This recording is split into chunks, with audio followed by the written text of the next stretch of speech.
Deputado estadual Alex Brasil está conosco aqui no estúdio. Tudo bem, deputado? Bom dia, bem-vindo. Bom dia, obrigado, Manuel. Agradeço a oportunidade de estar aqui com vocês, com a sua equipe e também cumprimento os nossos ouvintes da Jovem Pan. Eu que agradeço aqui a sua disponibilidade de ter vindo ao programa. O senhor convocou uns dias atrás uma audiência pública lá na Assembleia Legislativa para tratar também da questão da Praia da Galheta, lá no leste da ilha, a Praia dos Peladões, mas que pela lei municipal não pode ter mais peladões, mas ainda assim tem gente pelada na Praia da Galheta. Eu vi que muitas autoridades participaram, enfim, encaminharam soluções ou possibilidades de soluções, mas eu queria que o senhor fizesse uma análise aqui objetiva sobre o que pode ser feito com aquela área para que ela volte a ser uma área em que as pessoas possam frequentar com as famílias. É uma reserva natural, é um lugar muito bonito realmente de se visitar. É uma das praias mais paradisíacas que nós temos na ilha, né?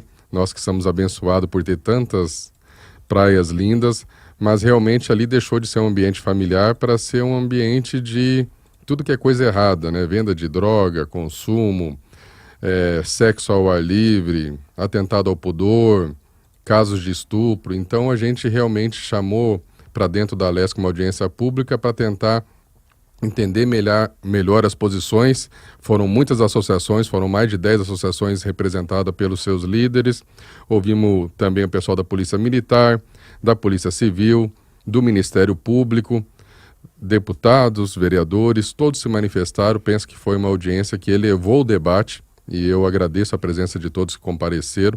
A gente está trabalhando agora num projeto de lei, não um projeto de lei feito pelo deputado Alex Brasil, como eu falei naquele dia, um projeto de lei que está sendo encaminhado propostas de muitos órgãos, de muitas associações, moradores, inclusive da Floran, para que a gente realmente possa trazer de volta a Galheta ao convívio social. Mas esse projeto de lei, ele seria, qual que é a argumentação dele? A gente está trabalhando nele ainda, não tem como falar muito sobre como ele vai ficar no final, porque é um esqueleto que está sendo montado a muitas mãos, não é só sobre a Galheta, é sobre o estado todo, porque quando a gente faz um projeto de lei, a gente envolve o estado todo de Santa Catarina, mas no meu pensamento inicial, eu penso que se houver praias naturistas que possibilite o nudismo, que são coisas bem diferentes, mas que uma está agregada à outra, a gente precisa ter um mínimo de proteção para esses ambientes. Porque isso resguarda, inclusive, as famílias que querem praticar o naturismo e o nudismo no local, coisa que na Galheta já não tem mais. Porque quem é praticante dessa atividade, hoje se sente ameaçado com as coisas que estão acontecendo na Galheta.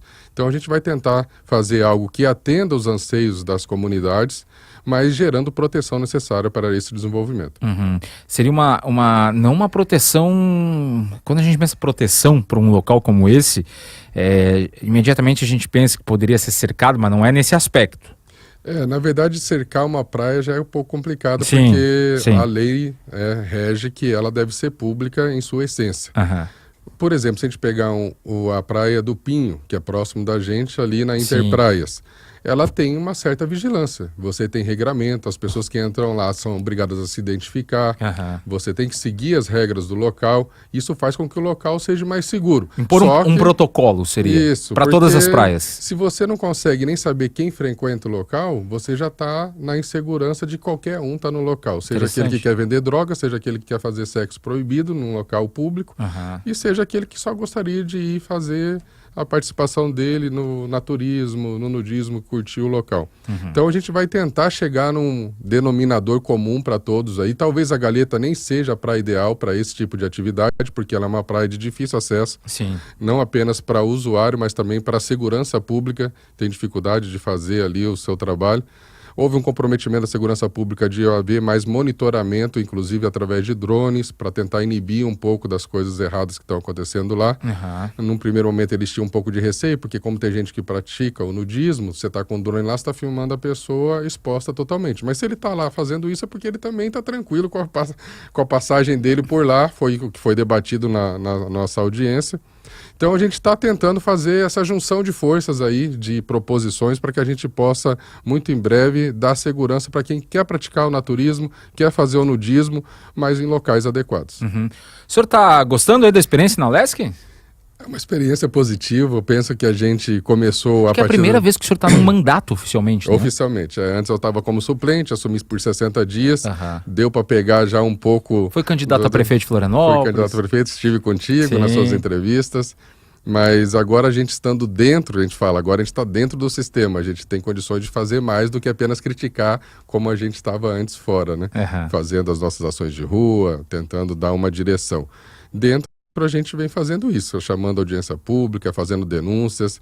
Eu fiquei bem feliz agora com o teu comentário sobre a UFSC, porque eu vejo muito isso nas universidades, elas se perdem pelo caminho, pelas questões ideológicas, ao invés de se preocupar em dar o ensino, que é o que vai fazer a garantia do profissional no futuro.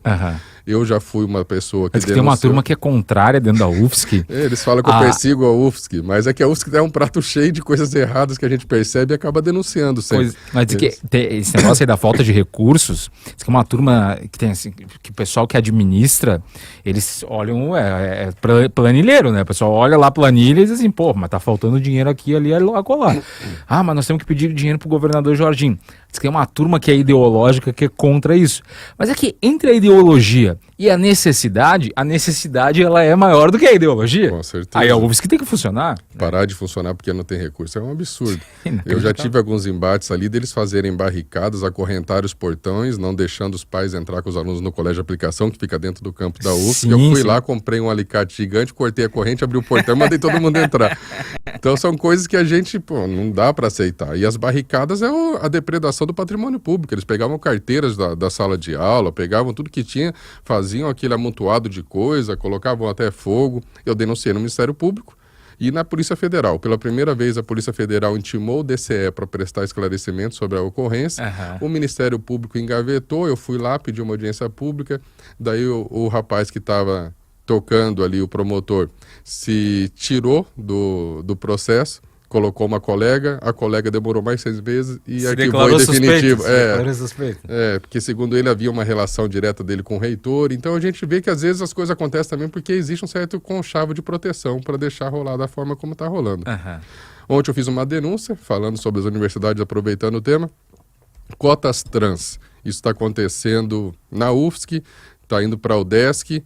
E essas cotas trans, eu que também sou advogado, ela não existe amparo legal na nossa Constituição para que façam cotas trans. E não é só cotas trans, eles estão abrindo concursos com uma vaga apenas, que foi o caso agora mais recente da pediatria, e essa única vaga deveria ser preenchida por uma pessoa que se intitula trans. Então, como é que você está dando uma direção tão precisa, dizendo, eu vou nomear um trans nesse concurso público? A pessoa vai lá, tem título, tem mérito, tem conhecimento, gabarita a prova, mas não consegue entrar porque aquela vaga era exclusivamente para uma pessoa trans. Foi essa manifestação que o senhor fez com a peruca? Foi essa. Porque daí peruca eu dou um exemplo. Eu sou o 11º do PL. Eu preenchi a última cadeira da legenda.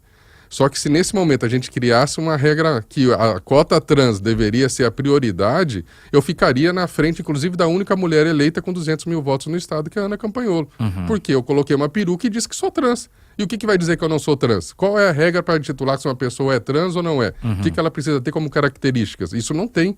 Ou seja, está tudo errado. Desde o desregramento que não acompanha a legislação, quem está aqui para a legislação, os deputados estaduais, e para a questão da UFSC, os deputados federais e Senado. Então não tem como essas universidades criarem regras próprias para colocar para dentro do seu corpo docente pessoas que eles intitulam que fazem parte do círculo ideológico deles. Mas lidar com tudo isso na Assembleia é diferente de estar na rua, né? É bem diferente. Tem que fazer uma construção e... O senhor tem se dado bem assim com os demais deputados? Não só da bancada, mas o senhor tem encontrado apoio em outros partidos também para defender essas pautas? Eu costumo dizer que a minha vida me ensinou que você não consegue nada na brutalidade, né? Tudo tem que ser negociado, tudo tem que ser... Eu até falo, a Alesca, às vezes, ela é tão...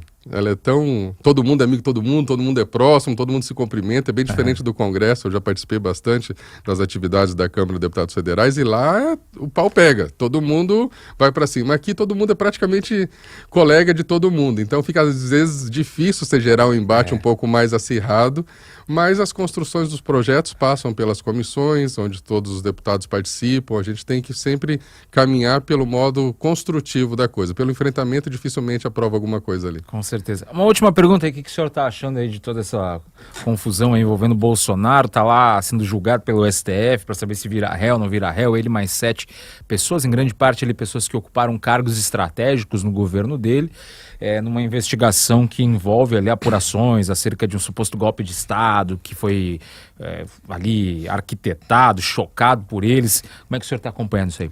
Eu participei ativamente o ano passado até a liberação do Silvinei Vasquez, ficou 1 ano preso. Eu que praticamente fiquei em Brasília o tempo todo para conseguir trazer ele de volta para casa, e ele está nessa acusação também. Está no segundo bloco, não está no primeiro, mas ali pela situação dele e pelo que eu acompanho, ontem eu não consegui acompanhar muito o julgamento porque foi um dia muito cheio de atividades dentro da Alesc, né? Inclusive com as minhas participações no plenário ali e na CCJ ao qual eu participo. Mas o que eu percebo claramente é que as fundamentações apresentadas para a acusação enquanto PGR são extremamente fracas, se baseiam principalmente numa delação do Mauro Cid, que ainda vai ser questionado se essa delação dele deve ser aceita ou não. O próprio Fux, onde colocou isso em questionamento. Estou falando coisas que eu pensei porque eu realmente não acompanhei todo o julgamento. Então, ao meu modo de ver, se fosse pelo lado jurídico e da justiça, isso aí não teria como ir adiante. Porque é uma delação que, inclusive, o próprio Cid falou. Eles estão querendo que eu fale apenas o que eles querem ouvir. O que eu falo que não interessa a eles nem colocam e descartam. Então, isso, imagina, uma quantidade de pessoas como essas, que participaram ativamente do governo passado, todas arroladas como pessoas que cometeram atos criminosos, mas apenas pela delação de uma pessoa que já disse que estava sendo influenciada aí por aquele caminho, onde o pai, a esposa, o filho, todos vinham sendo ameaçados de alguma forma a serem também arrolados em investigações. É bem complicado isso daí. Eu acho que se houver justiça ainda nesse país, o Bolsonaro e os demais devem ser inocentados. Uma última pergunta, então, sobre o Silvinei Vasquez. Ele ficou todo esse tempo preso, enfim, agora depois que saiu, né, tá tratando de se reconstruir também como pessoa. Eu imagino que ficar preso deve ser horrível na condição que ele ficou, enfim, de ir para uma prisão onde tem pessoas que talvez ele mesmo tenha aprendido enquanto Polícia Rodoviária Federal. Então, fico imaginando esse conflito, né, que acaba se criando. Mas ele sempre foi uma figura muito de confiança do presidente Jair Bolsonaro, ex-presidente da República. O senhor não acha que ele está muito próximo do PSD aqui em Santa Catarina do que propriamente do PL, onde está o Bolsonaro? Naquele momento eu vou te falar que pelo menos uma vez por mês eu visitava ele na Papuda. Foi um momento dificílimo. Logo de cara ele perdeu quase 10 quilos, porque ele também tem problema com o consumo de derivados de trigo. E aí uma comida dentro de uma penitenciária ela já é horrível. E se você ainda tem restrições, aí você praticamente não come o que você come e você passa mal. Então ali a gente se preocupou inclusive com a questão da vida dele. Superamos, foi um ano bem puxado, realmente estava preso com pessoas que inclusive já tinham participado de operações e foram presas pelo grupo que ele era o diretor-geral. Sim. Então ele ficou sob um risco severo ali, mas graças a Deus, forte como ele é, passou, enfrentou, sobreviveu. E a tendência dele, ao meu modo de ver, é procurar reconstruir a vida. Naquele momento, o que é o atual prefeito lhe estendeu a mão, lhe ofereceu uma possibilidade de reconstrução da vida dele, o que não afasta ele do projeto do Bolsonaro. Até o Bolsonaro agora recentemente disse que fez as pazes com o Kassab, que tá tudo bem, que todo mundo vai ajudar a aprovar o PL da anistia. Então, acho que talvez lá naquele primeiro momento onde estava acirrado a disputa ali PSD e PL, o fato dele ter ido para um lado pode ter sido realmente decisório na hora do eleitor escolher um lado. Mas eu acredito que todo mundo está caminhando num projeto que é o projeto de liberação desse desgoverno que assola o nosso país. Eu acho que o prefeito lá também faz um bom trabalho. Ele está numa pasta bem importante. Não sei até que ponto ele está conseguindo avançar, porque quando você começa, você tem que entender a máquina, você não consegue simplesmente colocar tudo na rua, né? Sim. Mas o potencial ele tem de sobra, e eu acredito que, se Deus assim permitir, a gente vai inocentar ele dessa situação aí também, e ele vai conseguir tocar a vida dele. Muito bem. Deputado estadual Alex Brasil, obrigado por ter vindo aqui ao programa. Volte sempre e vamos ficar em contato agora para acompanhar as notícias aí do seu mandato também. Obrigado. Eu que agradeço, Manuel. Sempre que for convidado, estarei presente. Muito obrigado. Obrigado pela gentileza. Deputado estadual Alex Brasil aqui no Jogo do Poder ao vivo conosco.